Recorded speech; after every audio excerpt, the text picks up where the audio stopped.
Good morning, ACOA family and YouTube family. Thank you so much for joining me again on one of my YouTube videos.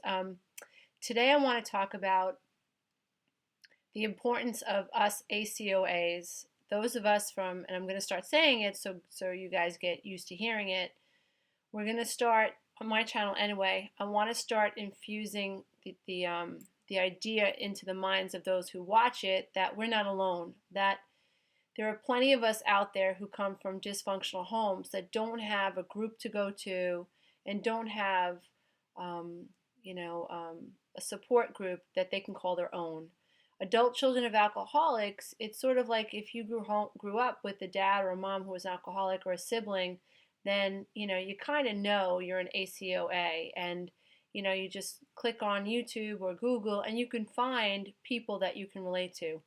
But for those of us who grew up in homes with mentally ill parents or dysfunctional parents or parents that were just disconnected, we really don't have a place to call our own. So I'm encouraging all of us to begin broadening the way that we think about ourselves and one another, and hopefully the idea will begin to get filtered out there that if you come from a dysfunctional home, you as a wounded adult child, and you're one of us. And let's face it, the world is full of wounded beings. I mean, really, do happy people steal? Do happy people have affairs? Are happy people mean? Do really happy, content people flip you the bird? Because on the expressway. If you go to Target, you go to a major department store, and you bump into an ornery cashier. Is she happy? Probably not. So when we're out and about, I would encourage you guys to start thinking about what you're experiencing with it. Get outside of your head. Become the eye in the sky, like I teach in my strategy steps. Become the eye in the sky. In the eye in the sky. Human consciousness is all about evolution. What is evolution all about? It's all about what's going on up here and how we get to expand our consciousness and see evolution of really how we see self, and not stop seeing ourselves as victims and start seeing ourselves as victors. And so what I want to do now is I want to begin talking about how we ACOAs can begin stepping out of our child roles and into our adult roles. And so something very interesting came up during one of my sessions early this morning. And I really don't think that I've stressed it enough in the videos, and that's why I wanted to bring it home today. When we are around our family of origin, all of our triggers are going to get triggered. And very much like people who suffer from PTSD, we are experiencing post-traumatic stress-related patterns when we are around our family of origins. You could be having a wonderful day with a new group of friends and get a phone call from mom, and suddenly you're 7 again. And she says something like, we're having a family dinner for so-and-so on Saturday and we expect you to be there. And your heart is beating out of its chest and you begin to sweat. And all of a sudden, like you want to wet your pants because literally, you're like 7 years old again. Your body is responding as if you were this little child again. And mom is this big, scary authority figure that you're afraid to disappoint. And all this stuff comes up for you. What stuff? Fear of disapproval, fear of rejection, fear of abandonment. A lot of dysfunctional parents, what they do is they punish us if we don't do, say, or feel what the hell they want us to do. There is absolutely no respect for boundaries or any idea floating around their head that is remotely related to the concept that we are adults and free to choose what the hell we want to do. And so when we don't do what they want us to do, they punish us. They find some freaking way to punish us. Now, that's not all parents, but that's what dysfunctional parents do. Whether it's oh, fine, okay, I'll tell Uncle Tom that you can't make it. Whatever, I'm sure he's going to have something to say. But if you're busy, fine. You know what? You never have time for our family. You think you're better than us, but that's okay. That's okay. This is the kind of stuff that comes out of our family's mouths when we don't do what they want us to do. Okay, but this is the trick. What we have to learn to do is when we are experiencing that panic in the moment of, oh my God, it's my mom, or oh my God, it's my dad, or oh my God, it's my brother, oh my God, it's my sister.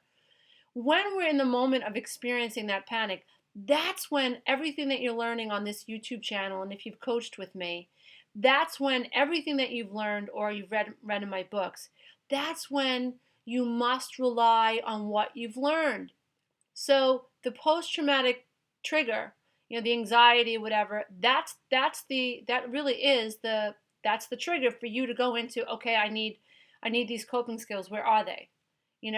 It could be a simple mantra like, I'm not 6 anymore and she's not the boss of me, and if she wants to get pissed off, that's fine. I'm not responsible for her anger. I'm an adult. I'm a grown-ass woman. And if I don't feel like doing that, I'm not going to do it. And if the family's going to talk about me, then let my small-minded family talk about me. They are below the veil and I am above the veil. For those of us who are in pain and we know it, we seek recovery because we're healthy.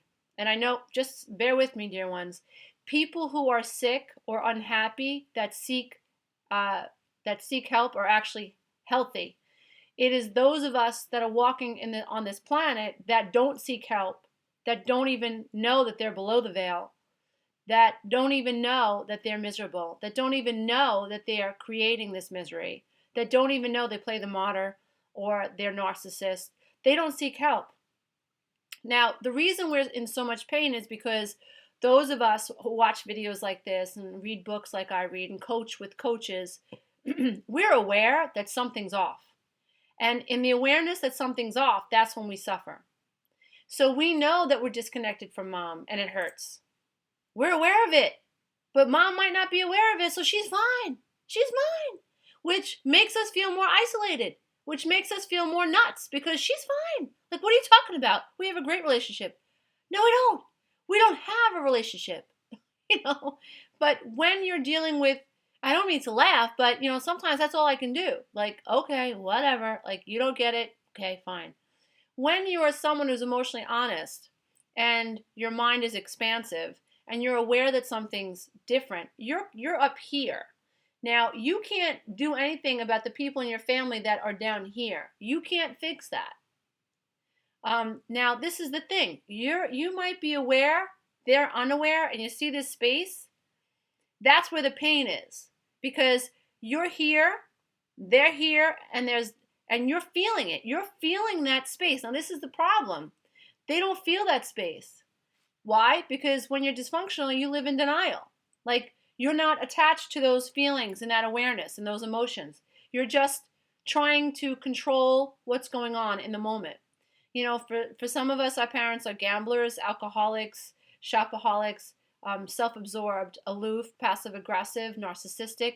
Those types of personality traits and disorders, they live in denial of what they're doing. And so you're here, they're here, you're aware that you're here, and you're aware that they are unaware. And that sucks. So, and if you're not careful, you're going to slip in between that and you're going to fall into an abyss.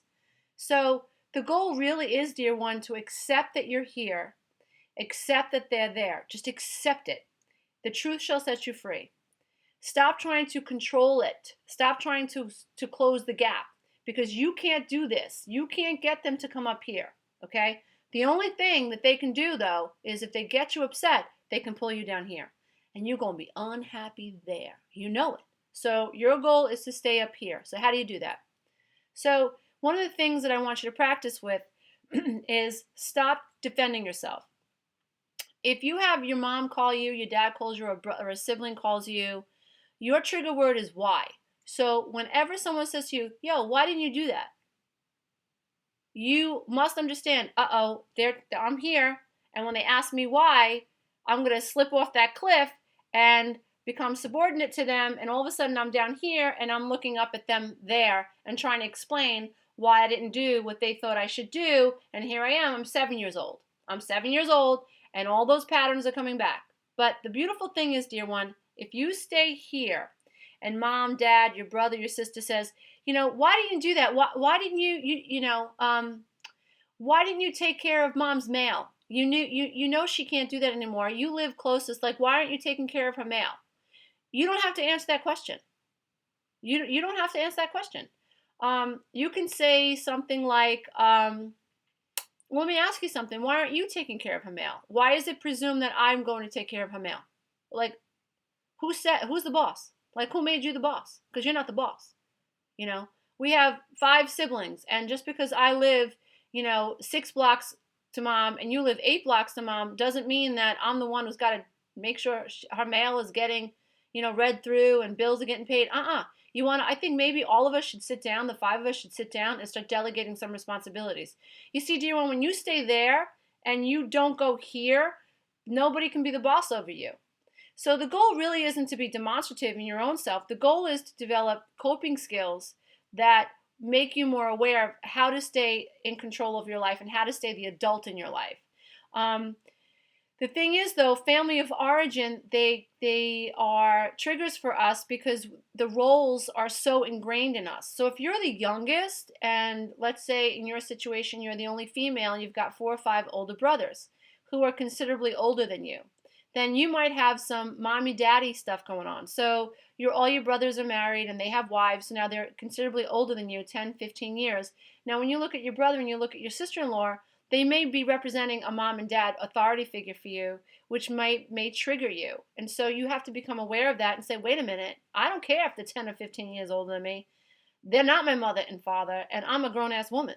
And so if they want to talk to me, then they're going to have to see me that way, and I'm going to have to see myself that way, and I'm going to have to project that. You see, it doesn't matter. You can't control. Now, this is the thing. If you see yourself as the youngest child in this dynamic, and you're used to you being the peon, and they have created this dynamic in you where you have to answer to them because you're the little one, if you don't stop projecting that, then what you experience with them is going to be a mirror to how you see self.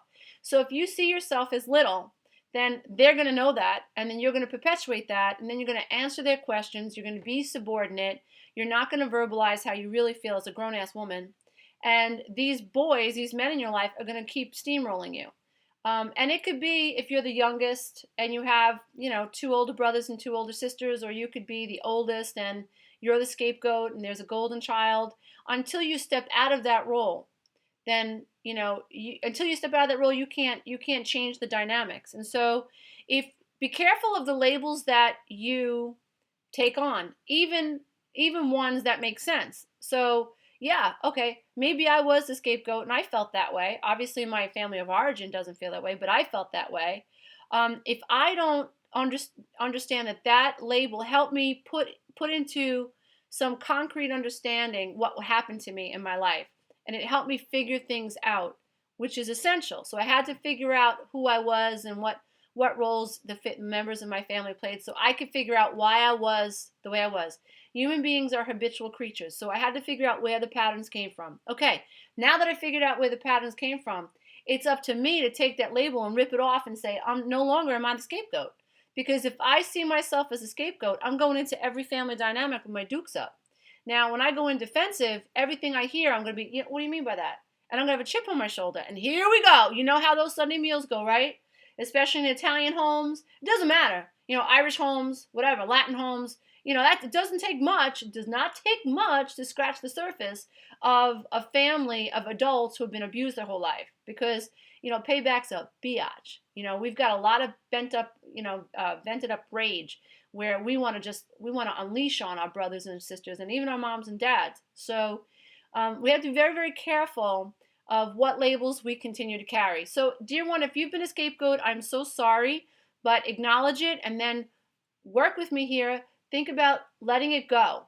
One of the strategies that I do with my clients is I tell them to write out the label scapegoat, stick it in a clear shoebox, put it on the floor and slide it up against the wall and say, here, no more, I'm not the scapegoat. Now, when you walk into the next family meeting, you walk in with your back straight, your head up high, your shoulders back, and your nose up in the air. Like, yeah, here I am. And people ask you questions like, why didn't you do that? You bounce it right back. Like, why didn't you do that? You answer a question with a question. Confuses the hell out of people that are trying to control you. I hope this has helped, dear one. Please check my stuff out at www.healingselfesteem.com. It is my pleasure to bring you love and light today. Namaste.